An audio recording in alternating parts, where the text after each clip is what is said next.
morning, happy Sunday, or whatever day you're tuning into this on. I'm so excited that you're here to talk today about life by design, or building your life with intention. And before we really get into it, I want to say a huge welcome.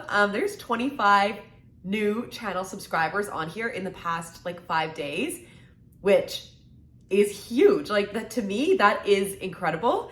And I know in the realm of YouTube, that's not crazy numbers, but we're not going to discredit that win by downplaying it. Now, are we? No, because we celebrate our wins. So for me, that's exciting. That's huge because I actually didn't even commit to starting to share these videos until literally earlier this week. And that's super exciting to me. So if you are not subscribed to this channel, I share 10-minute daily mindset and motivation type videos. So the goal is that it's meant to be something that you can listen to every single day and get into the habit of working on your mindset, because any change you want to make in your life starts in your mind. And this is why we do this work, so that you can become the best version of yourself and live your dreams, right? Live your dream life. And we're going to dig into what that means on another day. But for today, I really want to focus this video on life by design, building your life with intention. And what does that mean? I mean, in my opinion, the title is a little bit self-explanatory, life by design, living your life, building it with intention. But a lot of us, you don't actually realize that you can build your life with intention. So when you look at other people, or for example, look at my life and you're like, wow, you get to do something you love every single day, and fitness is part of your job and everything fits together so seamlessly. That doesn't just happen. That is the product of years and years and years of mindset work, of goal setting, of figuring out what actually are my dreams. What are my strengths? What am I good at? What do I want? And then creating a plan to go and build that piece by piece. And the thing about building a life by design and with intention is that it's not hard. It's not struggle. It's not the same kind of grind that we're so accustomed to and we're taught from a young age in our hustle culture obsessed society, right? We're taught it's not about working smarter. It's about working harder.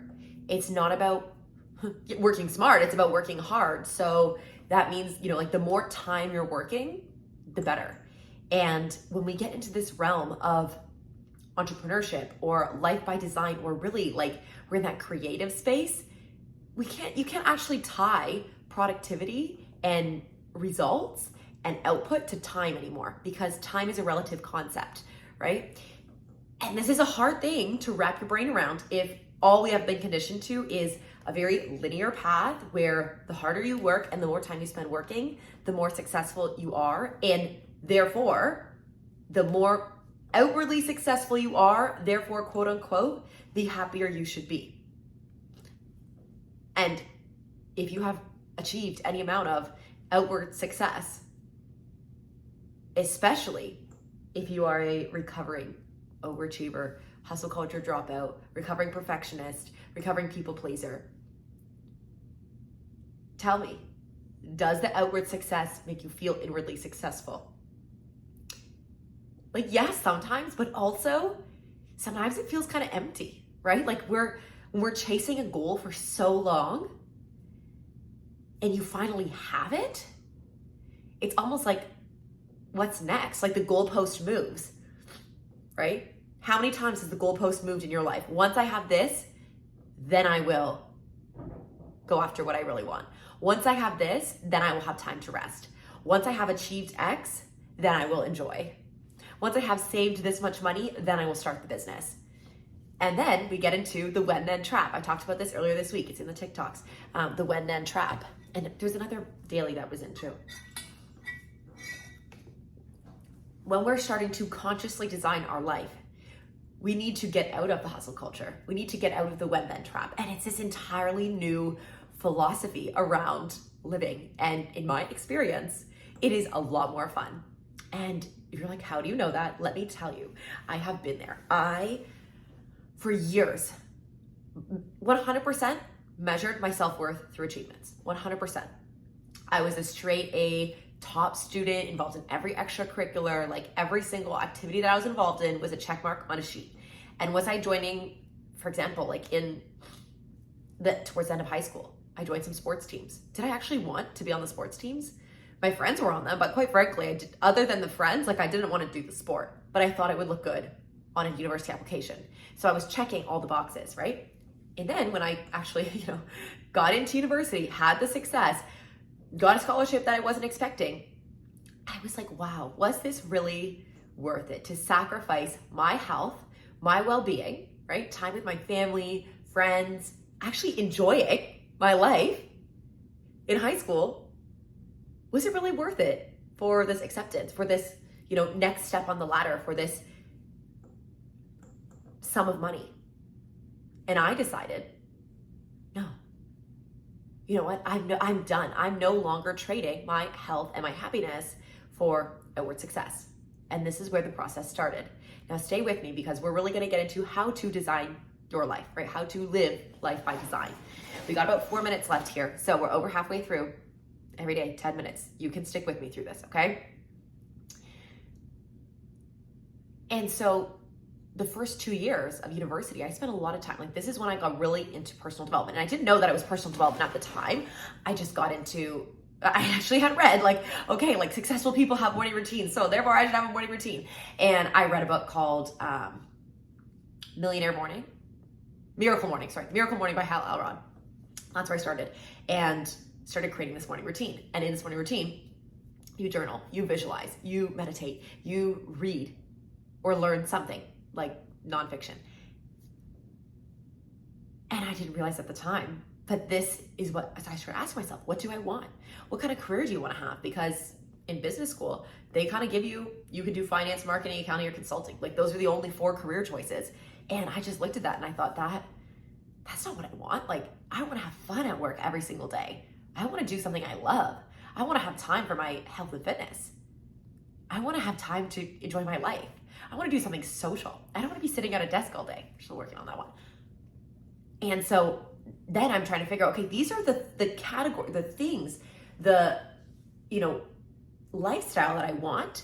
Now, what career fits into that? Or if a career I don't see or a job I don't see fits into that, how can I make my own? And that's what's happened. And so it looks now like, wow, you own a fitness studio. So like you got to work out every day. Like that's why your fitness is like, it's literally your job. You have to you get to do workouts and you love teaching group fitness classes and you live so close to your work. You don't have a crazy commute. You've got automatic extra time in your day. Like you get to have this morning routine. None of this is an accident, right? And so my dream life doesn't have to be your dream life.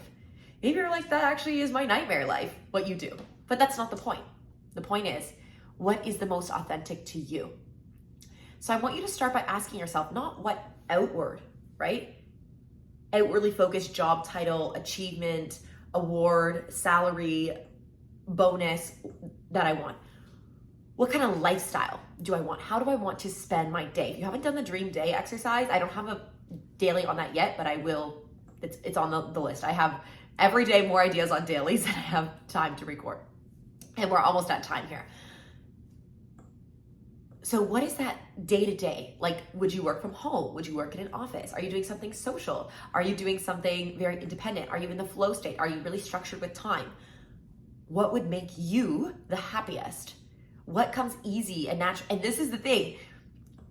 The hustle culture and the school system teaches us when you're bad at something, you have to work harder at it to get good at it.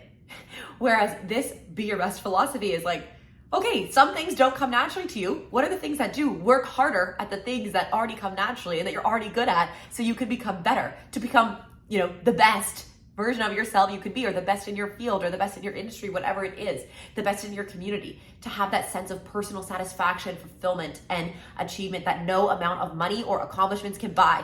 Are you with me? Did you just get that? Honestly, rewind, re-listen to that. That was the daily right there. That is the clip that you need to take with you. The level of accomplishment and fulfillment and achievement that no amount of money or awards can buy. What does that life look like, right? And then consciously we start to create the habits, the goals, the structure. I'm gonna go over time because we gotta finish this, right? You look at my yearly plan. I could do a whole yearly goal setting review. I do it monthly and I do it weekly and I do it daily. So we're constantly checking in, what does that dream life look like?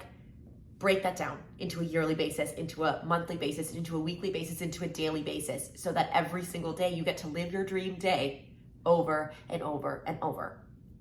We're not going to get into the tactical, like how to actually plan out your goals for the year. There'll be other dailies on that. I want you to think about what is that dream life so that we can start to consciously create it so that you can live your dreams every single day. We're way over time. Thanks for listening. I'll see you tomorrow. I love you. Bye.